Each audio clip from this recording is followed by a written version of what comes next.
તો ગાંધીનગર પોલીસના હિસ્ટ્રી શીટરોના ઘરે પણ દરોડા પાડવામાં આવી રહ્યા છે। જૂના હિસ્ટ્રી શીટરો આરોપીઓના ઘર પર દરોડા પાડવામાં આવી રહ્યા છે, ત્યારે 100 થી વધુ હિસ્ટ્રી શીટરોના ઘર પર દરોડા પાડવામાં આવ્યા છે। 88 જેટલા સક્રિય ગુનેગારો અને 72 હિસ્ટ્રી શીટરોના ઘર પર હાલ દરોડા પાડવાની પ્રક્રિયા હાથ ધરવામાં આવી રહી છે, જેમાં એલસીબી અને સ્થાનિક પોલીસ અધિકારીઓ દ્વારા દરોડા પાડવામાં આવ્યા છે અને સાથે જ 26 જેટલા પીએસઆઈની અલગ અલગ ટીમ બનાવવામાં આવી અને દરોડા પાડવામાં આવ્યા છે। એક પીએસઆઈ સાથે 5 થી 7 જેટલા પોલીસ જવાનોની ટીમ પણ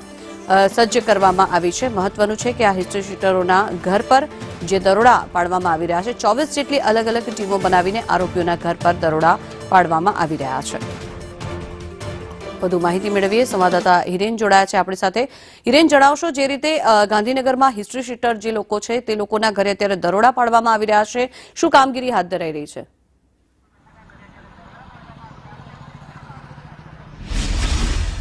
વહેલી સવારે 6 વાગ્યાથી ગાંધીનગર પોલીસની અલગ અલગ 26 પીએસઆઈ સાથેની જે ટીમો છે એ ટીમોએ 178 કરતા વધુ આ પ્રકારે જૂના હિસ્ટ્રી શીટરો છે, અગાઉ અલગ અલગ કેસોમાં આરોપી તરીકે પકડાઈ આવેલા છે અથવા તો બુટલેગર, લિસ્ટેડ બુટલેગરો છે કે જે જામીન ઉપર છે, આવા તમામ 178 કરતા વધુ લોકોના ઘરે ગાંધીનગર પોલીસની અલગ અલગ ટીમો દ્વારા રેડ કરવામાં આવી છે, જેમાં સ્થાનિક પોલીસ ઉપરાંત એલસીબી અને એસઓજીની ટીમો, જેમાં 26 કરતા વધુ પીએસઆઈ અને એમની સાથે 6 થી 7 જેટલા જવાનોની એક ટીમ એ પ્રકારે બનાવવામાં આવી છે અને એ અત્યારે એમના નિવાસસ્થાનો પર તપાસ કરી રહી છે। સાથે એમના ઘરે જે સંપત્તિ છે એ એમના ઘરમાં અન્ય કોઈ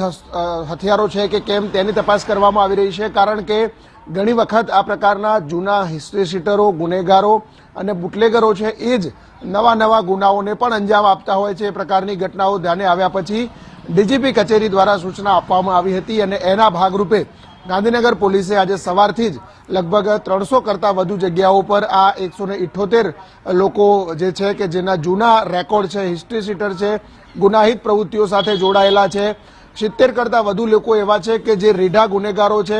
80 જેટલા લોકો એવા છે કે જે સક્રિય ગુનેગારો, એટલે કે નાને મોટા ગુનાઓની અંદર સતત તેમના નામ આવતા રહે છે, જો કે તેમને કોર્ટમાંથી જામીન મળી જતા હોય છે। આવા લોકોને ત્યાં પણ ગાંધીનગર પોલીસ રેડ કરી રહી છે। જી, આભાર સમગ્ર માહિતી।